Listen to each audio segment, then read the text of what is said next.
नमस्कार भाइयों, मेरा नाम रमान है और मैं एक शराबी हूँ। हाय ईश्वर अरमान की जी। बड़ी असीम कृपा है, फेलोशिप की मदद है। आज के दिन शराब नहीं पी और सबसे बढ़िया बात है कोई पीने की इच्छा भी नहीं है। और आई एम सो ग्रेटफुल ये पिंक सिटी ऑनलाइन ग्रुप का।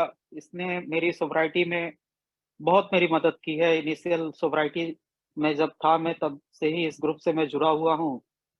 और यहाँ मैंने मतलब स्पीकर मीटिंग लगाना हर संडे को मतलब काफ़ी मैं इस ग्रुप का ग्रेटफुल हूँ। मेरे रिकवरी में इसने बहुत हेल्प किया है पिंक सिटी का। बाकी आज का टॉपिक है एक हमारा भरा हृदय। और मैंने अपना 3 साल की सोब्राइटी एक-एक दिन के हिसाब से टूल्स लगाते हुए 3 साल मैंने अभी जस्ट ही कंप्लीट किए 9 मार्च को। ये भी ईश्वर की बड़ी असीम कृपा रही मेरे ऊपर। और एक-एक दिन के हिसाब से मैं चल रहा हूँ और अच्छा भी लग रहा है। भाइयों, मैं मेरी भी स्टोरी कुछ ऐसी ही थी। शराब बहुत कम उम्र में और किसी ने ऐसा भी नहीं कि किसी ने पिलाई और जो जो बोलते हैं कि दोस्तों के संगत में और ऐसा कुछ नहीं था। मेरी क्यूरियोसिटी की वजह से मैंने शराब पी। जब मैं बचपन में ही था तो मैं देखता था कि शराब का ऐड आता है टीवी पर और मूवी वगैरह में। उस टाइम तो मोबाइल वगैरह हुआ नहीं करते थे। तो किस तरीके से लोग शराब पीते हैं और शराब पीने के बाद किस तरीके से चेहरा बनाते हैं, तो मुझे बड़ा क्यूरियोसिटी होता था कि आखिर है क्या ये? इसकी टेस्ट क्या है और होता क्या है पीने से? और मतलब ऐसे ही करते-करते एक मौका आया, मैं 10वीं क्लास में था, मैंने सबसे पहली बार मेरे घर पर उस दिन कोई नहीं था, मतलब मेरे मदर-फादर बाहर गए हुए थे। और मैं जो है गया स्टेशन से। उस टाइम तो मुझे पता भी नहीं था कि वोडका क्या होता है, व्हिस्की क्या होता है, बियर क्या होता है, ये सब अलग होते हैं, क्या होता है। मैंने सीधा ऐड उस टाइम बहुत चलता था, तो एक व्हाइट मिस्चिफ का ऐड आता था। तो मैंने जाकर स्टेशन के पास से एक क्वार्टर लिया और लेकर आया। और जिस तरीके से बैठते हैं, मैंने देखा था मूवी में आराम से बढ़िया से स्नैक्स वगैरह रख के और मैंने पीना चालू किया। और 2-3 घंटा में मैंने मतलब जो है वो पूरा क्वार्टर पी लिया और उसके बाद से मुझे खुद विश्वास नहीं हो रहा था कि मतलब मैंने शराब पी ली है। और मैं सीढ़ियों पे ऊपर-नीचे कर रहा था केवल ये देखने के लिए कि इसी को नशा कहते हैं, इसी को एन्जॉयमेंट करते हैं और मतलब अच्छा इसका टेस्ट ऐसा है। तो ख़ैर वहाँ से मेरे जीभ में शराब लगी और उसके बाद से मैं घर से बाहर रहने लगा। मतलब मुझे दूसरे सिटी में मुझे रहने का मौका मिला। वहाँ से मुझे कुछ दोस्तों के साथ मैंने जो है शराब पीना स्टार्ट किया। और शरा मेरी शराब जो है शुरुआत से ही कभी मैं मतलब लिमिट में नहीं लिया। मैं जब भी अपने दोस्तों के साथ पीता था, तो हमेशा ओवर ड्रिंकिंग की वजह से मेरी लड़ाई हो जाना, बोतल गिरा देना, गिलास तोड़ देना, टेबल पटक देना, ये सब चीज़ें होती थी। तो ऐसा मतलब एक ये था कि चलो कोई नहीं यार, मैं एक ऐसा मतलब एक अंदर ये था कि मतलब मैं कुछ ज़्यादा पीता हूँ ऐसा कुछ। और मतलब इसे मैं अब समझ पा रहा हूँ कि ये बीमारी थी एक्चुअली मेरी। बाकी तो वहाँ नॉर्मल भी पीते थे, 1 पैक भी पीते थे, पर मेरे से नहीं होता था। और शराब ऐसे ही लाइफ में बढ़ती गई धीरे-धीरे। जो वीकेंड और पार्टियों की शराब होती थी, बर्थडे सेलिब्रेशन की शराब होती थी, वो जो है अब डेली में होने लगी। और ये अभी मेरा बैचलर लाइफ, स्टूडेंट लाइफ ही बोल सकते हैं। उस इसी बीच मुझे कॉलेज भी जाने का मौका मिला और मैं बीटेक कर रहा था एक जगह से हिमाचल से, और वहाँ पर मैंने जमकर शराब पी। और कॉलेज के दिनों में मुझे मेरे दोस्त जो है टैंकर बोलते थे और ये मेरे एक प्राइड के लिए बहुत बड़ी चीज़ थी कि मतलब हाँ, मतलब मैं हूँ कुछ, मतलब मैं जहाँ बैठता हूँ वहाँ महफ़िल बन जाती है। तो ऐसा कुछ मतलब ये था। पर सबसे बड़ी बात ये रही कि शुरुआत के 6-7 साल तक शराब ने मुझे परेशान नहीं किया। मतलब कभी ये ख़्याल नहीं आया कि यार शराब छोड़नी है, यानी कभी गिल्ट नहीं आया शराब पी के अगले दिन कि यार क्यों मैंने शराब पी और ऐसा क्यों हुआ?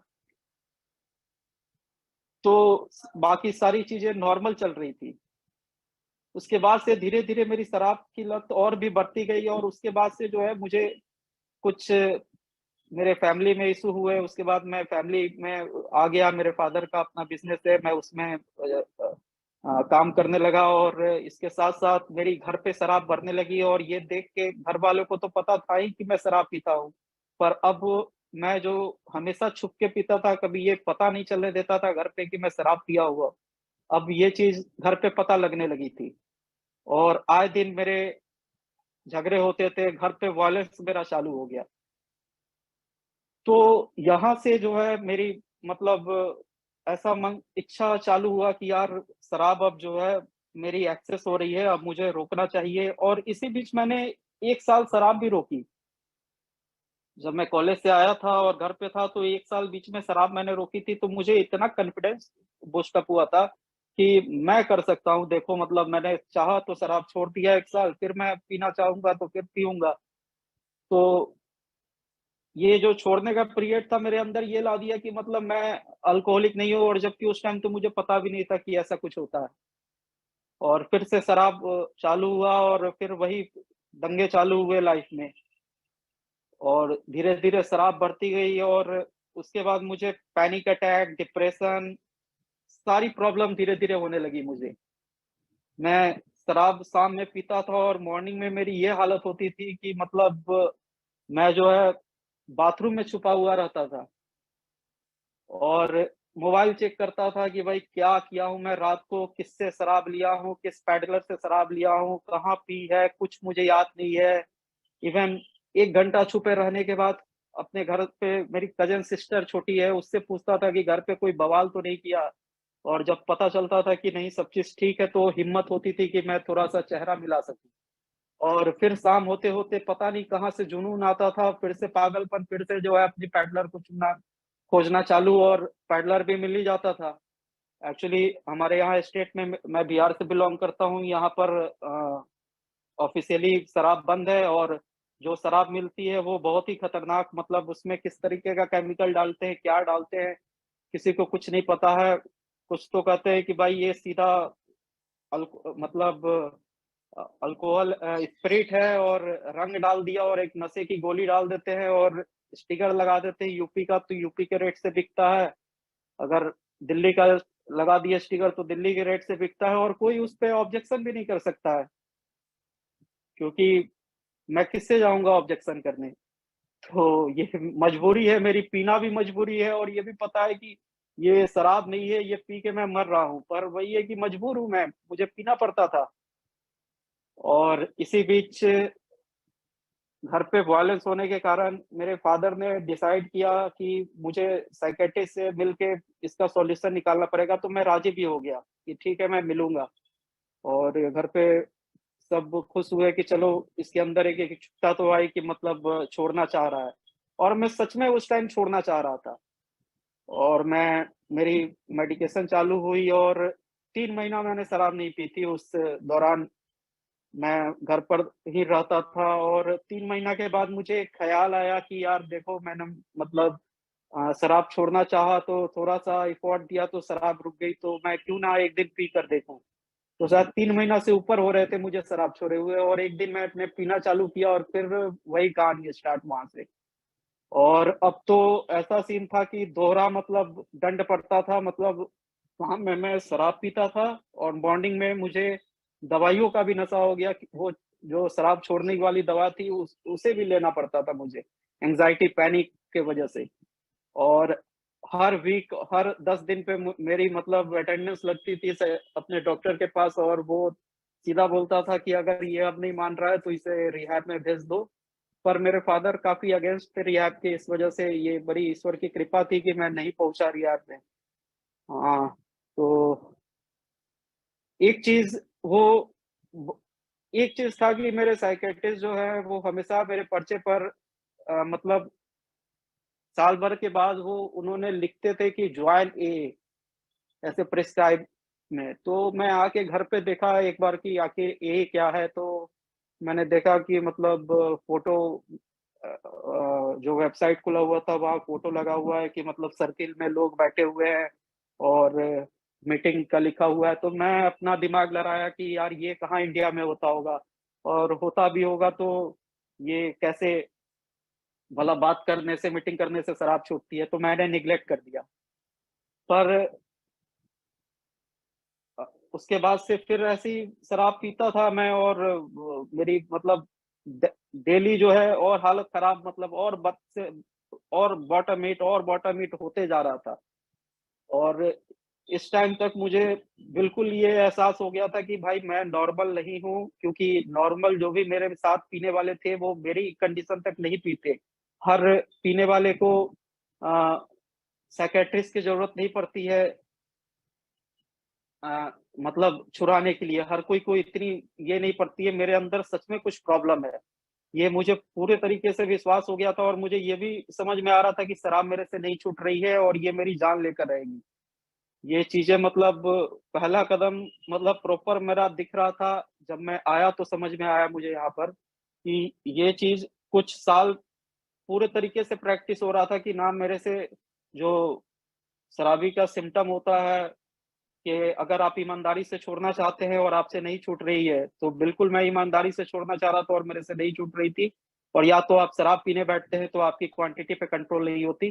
तो ये दोनों लक्षण मेरे साथ बिल्कुल मतलब ये थे।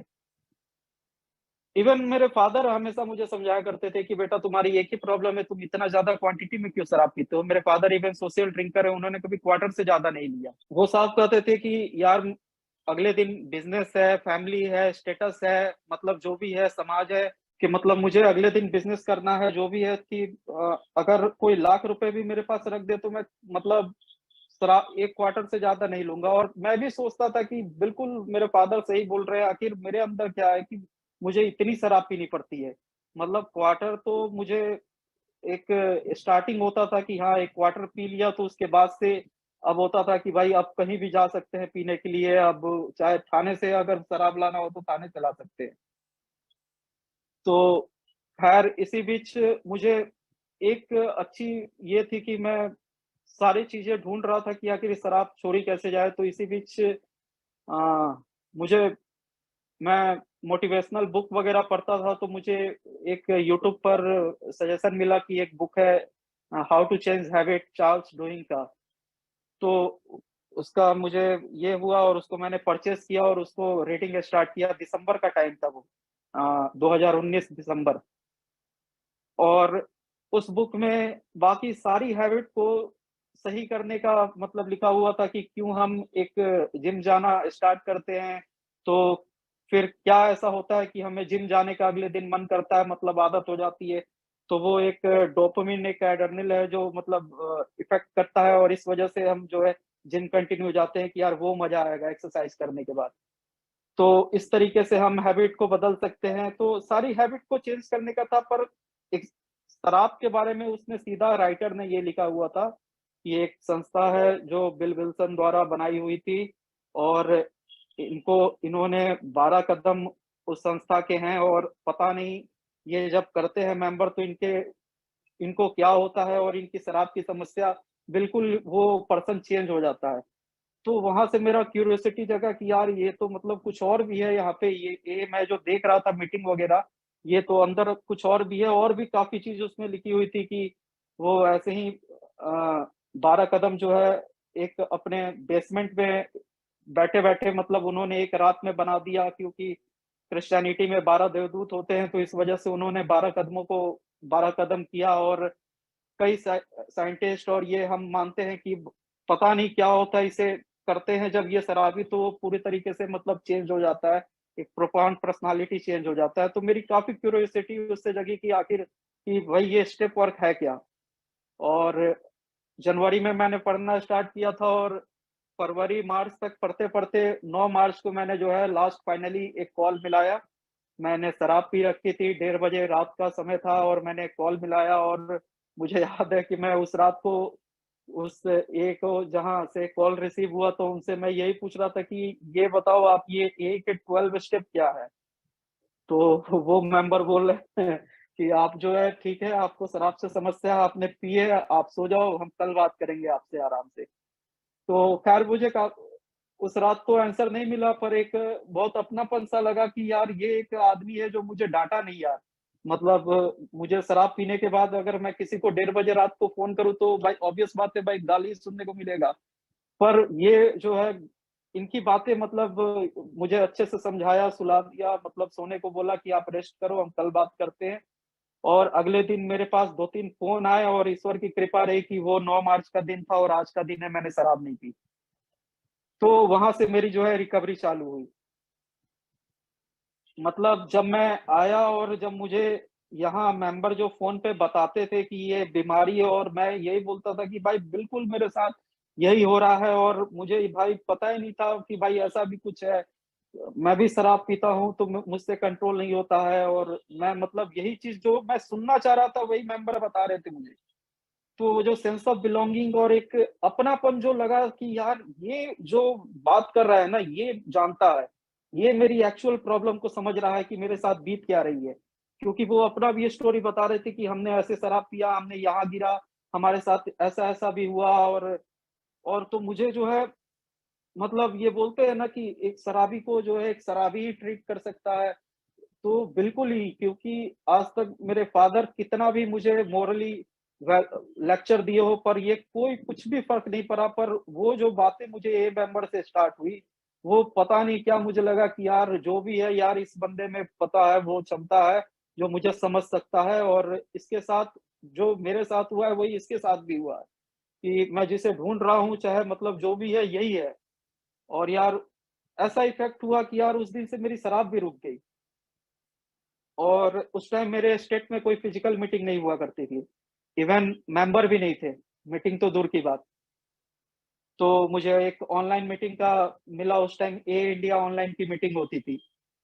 तो उस मीटिंग को मैं लगाया नहीं क्योंकि उस मीटिंग में मैं शुरू जैसे ही गया तो वहाँ पर हमेशा अनाउंसमेंट होता था कि ये जो है सब्स्टिट्यूट नहीं है फिजिकल मीटिंग का, आपके पास जहाँ पर हो बगल में आप फिजिकल मीटिंग जाएँ।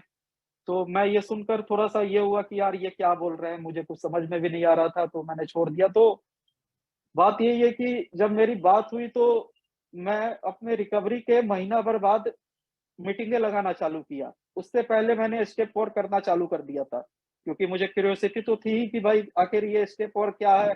और इन सब चीज़ों को जो बता रहा था वो बड़ा क्लियरली बता रहा था कि भाई बिल्कुल ये स्टेप 4 का है, हमारे ऐसे बुक है और मेरे पास बुक भी मिल गया लॉकडाउन लगने से पहले और मैंने फ़ोन पे जो है स्टेप 4 लेना चालू किया। और इसी बीच सारे ग्रुप के ऑलमोस्ट ज़ूम मीटिंग जो है चालू हो गए। महीना भर बाद ही, तो उसके बाद मैंने मीटिंग भी लगाना चालू किया।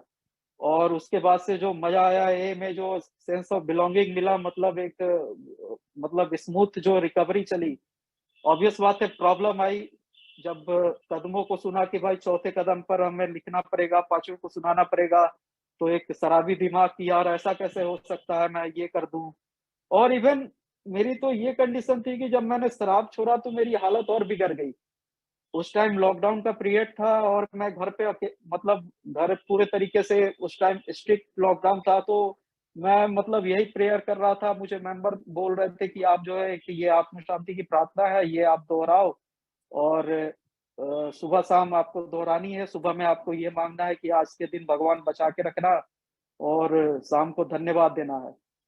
तो मैं जो है सुबह मतलब पूरे दिन जो है अ, कन्फ्यूज़ रहता था कि यार मतलब शाम को जब मैं धन्यवाद देता था तो मुझे कन्फ्यूज़न होता था कि मतलब यार शराब तो मैंने अपने बलबूते पर रोकी है, आज के दिन मैंने चाहा तो नहीं पिया है। मैंने मतलब बात की है कि कैसे रोक के रखी जाए शराब, तो इसमें धन्यवाद मतलब दूसरे को धन्यवाद देना, एक हायर पावर को धन्यवाद देना, ये कहाँ से? मतलब पेन तो मुझे हो रहा है, विथड्रॉल के सिम्पटम मैं झेल रहा हूँ तो धन्यवाद क्यों?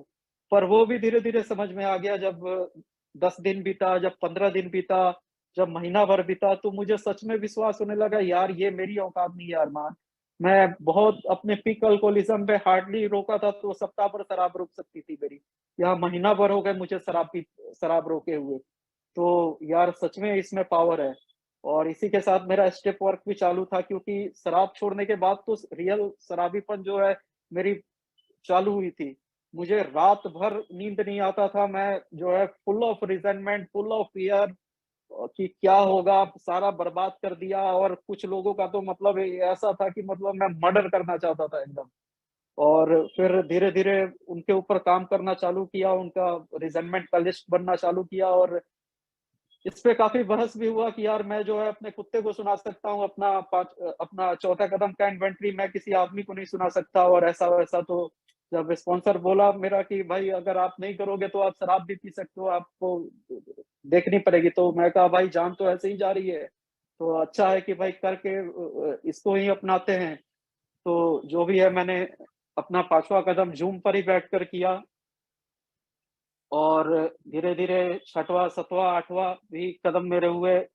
प्रॉब्लम फिर आई जब 9वां कदम का जब आया अमेंड्स करने की, वहाँ पर मेरे घरवालों से मुझे अमेंड्स हो गया, कुछ जो मेरे क्लोज़ थे उनसे अमेंड्स हो गए, पर कुछ लोगों से मेरे रिज़नमेंट खत्म ही नहीं हो रहे थे। और उन लोगों से अमेंड्स तो दूर, मतलब अमेंड्स करना तो बहुत दूर की बात है। उन्हें तो अभी भी देखने पे मेरा मतलब पूरा मूड चेंज हो जाता था। तो उनसे कैसे अमेंड्स की जाए, और स्पॉन्सर से सख्त आदेश थे कि नहीं आपको करना है, इन लोगों से अमेंड्स, आपको मतलब विलिंगनेस होना है। तो काफ़ी परेशान था मैं कि भाई नहीं हो पाएगा मेरे से, इन लोगों से रिज़नमेंट मेरी कम ही नहीं हो रही है। तो ख़ैर इसी बीच मुझे मीटिंगों में काफ़ी जो शेयरिंग होती थी उसमें आंसर मिला कि आप जो है प्रेयर करना स्टार्ट करो। आप जिन लोगों से, और बिग बुक में भी जैसा दिया हुआ है कि ठीक है अगर नहीं हो रहा है तो इवन आप विलिंग तो हो, और उसके लिए प्रार्थना स्टार्ट करो एट लीस्ट। तो मैंने उन लोगों के लिए प्रार्थना स्टार्ट की, और कम से कम मुझे 6 महीना में मुझे एट लीस्ट लगा, सुबह-शाम मैं अपने प्रार्थना में बोलता था कि ईश्वर ये कुछ लोग हैं जो मेरे ही तरह आध्यात्मिक तौर पर बीमार हैं, आपने मुझे तो बचा लिया, और मैं किस प्रकार से इन लोगों की मदद कर सकता हूँ, और मैं जो भी अपने लिए चाहता था मैं उन लोगों के लिए माँग रहा था। पता नहीं क्या हुआ, धीरे-धीरे 1-2 महीना के बाद ही मुझे उन लोगों से जो है एक दिमाग में आते ही जो एक गुस्सा जो आता था वो धीरे-धीरे कम हो गया। वो एक सिम्पैथी टाइप का होने लगा, और 6 महीना के अंदर ही मेरे अमेंड्स हो गए इन लोगों के साथ।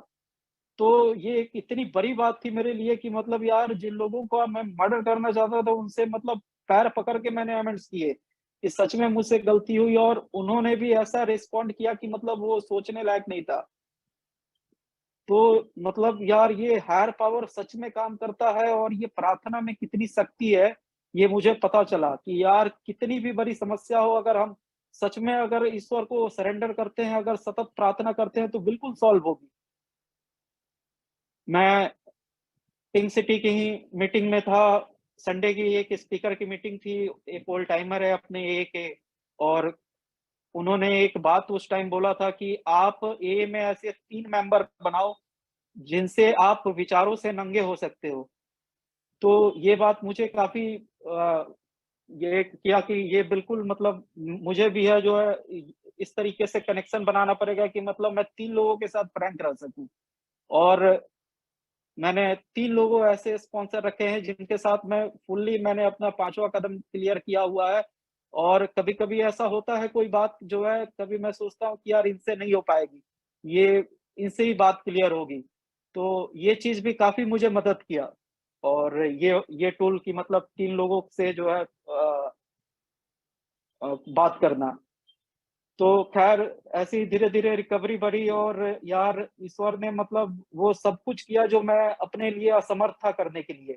मतलब यार मेरी साल भर की सोब्राइटी के बाद ही, जहाँ पर कोई मेंबर नहीं थे बिहार में और मीटिंग नहीं थी, वहाँ पर ऑनलाइन मीटिंग हमने चालू की, और आज के डेट में लगभग हम 10-15 मेंबर सोबर मेंबर हैं बिहार में, और हर डिस्ट्रिक्ट से जुड़ते हैं, फिजिकली मीटिंग भी चालू हो गई है।